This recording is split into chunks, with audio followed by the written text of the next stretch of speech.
आदाब नाजरीन, मैं हूं त्रिदीप रमन। हिंदुस्तान हमारा में आपका इस्तकबाल है। हिंदुस्तान हमारा यानी मुल्क के मुसलमानों की अपनी बुलंद आवाज। आज के एपिसोड में हम लेकर आए हैं बहुत कुछ खास। नाजरीन आदाब, मैं हुसैमा, मेरा भी आदाब कबूल करें। मुसलमानों के खोए वजूद की तलाश और उनके लबों पर मुस्कान लाने की कवायद है हमारा ये प्रोग्राम हिंदुस्तान हमारा। तो आइए हिंदुस्तान हमारा के इस अनोखे सफर का आगाज करते हैं अवाम से। आज का अवाम शान मोहम्मद की मजबूरी के उस सफर की बानगी है जिसने एक पढ़े लिखे नौजवान को क्या से क्या बना दिया।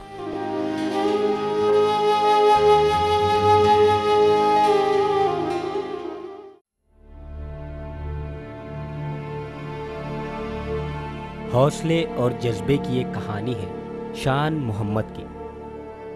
शान उत्तर प्रदेश में महोबा जिले का रहने वाला है। उसके पास खुद का घर और खुद की गाड़ी थी। दोस्तों के साथ हंसी मजाक और सैर सपाटे की अपनी जिंदगी से वो काफी खुश था। लेकिन उसकी इस खुशी को न जाने किसकी नजर लग गई। मेरा घर बड़ा संपन्न था, बड़ा मैं घर में खुश था।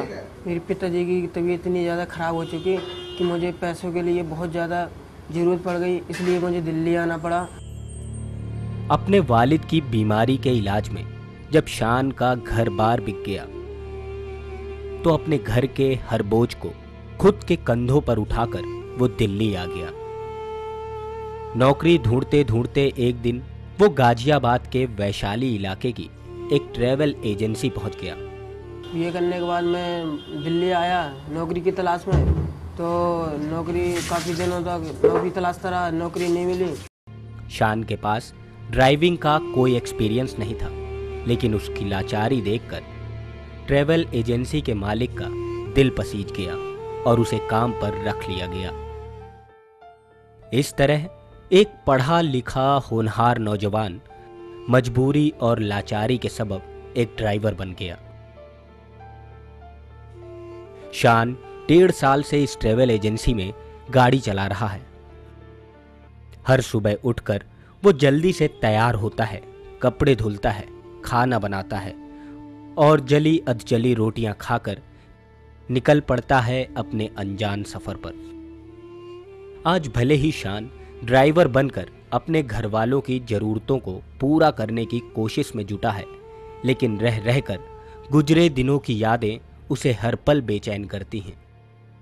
कभी नहीं सोचा था कि एक वक्त ऐसा भी आएगा कि मेरी खुद की गाड़ी भी थी और अब ये वक्त ऐसा है कि अब दूसरों की गाड़ी भी चलानी पड़ रही है। ऊपर वाला ही जो खेल खिलाता है वही सब कुछ करता है।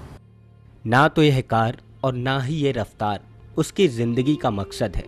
उसकी नज़रें किसी और मंजिल को ढूंढ रही हैं, इसलिए उसने अपनी पढ़ाई का सिलसिला थमने नहीं दिया है।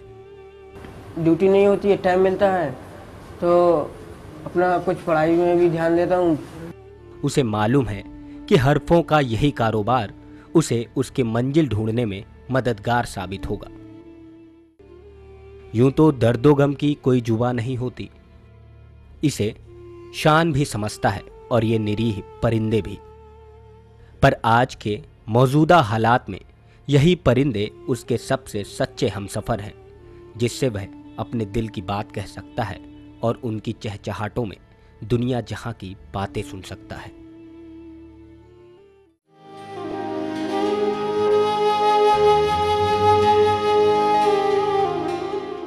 शान मोहम्मद की इस दास्तां बयानी के बाद अब वक्त है हमारी बात का। हमारी बात यानी आपके नजरिए से बदलती दुनिया को देखने की एक छोटी सी कोशिश।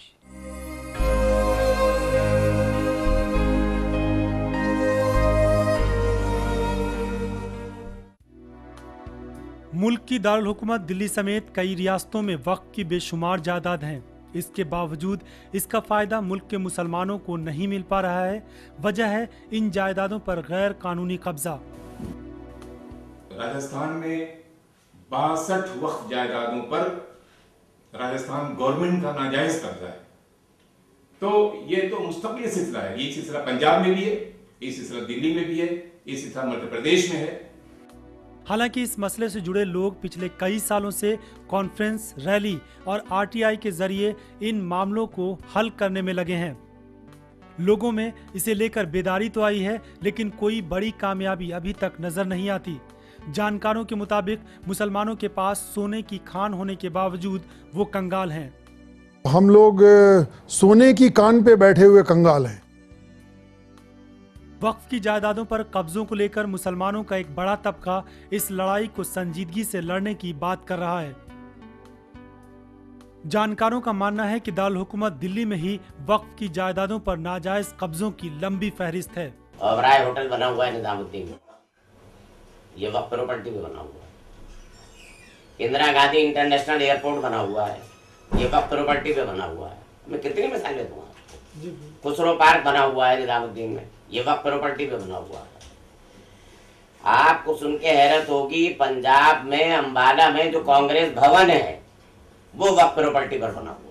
वक्फ की जमीन को आजाद कराने की लड़ाई में मुसलमानों का बड़ा तबका लगा है, लेकिन इसमें कामयाबी हासिल करने के लिए कौम के ही लोगों को और ईमानदारी के साथ काम करने की जरूरत दिखती है।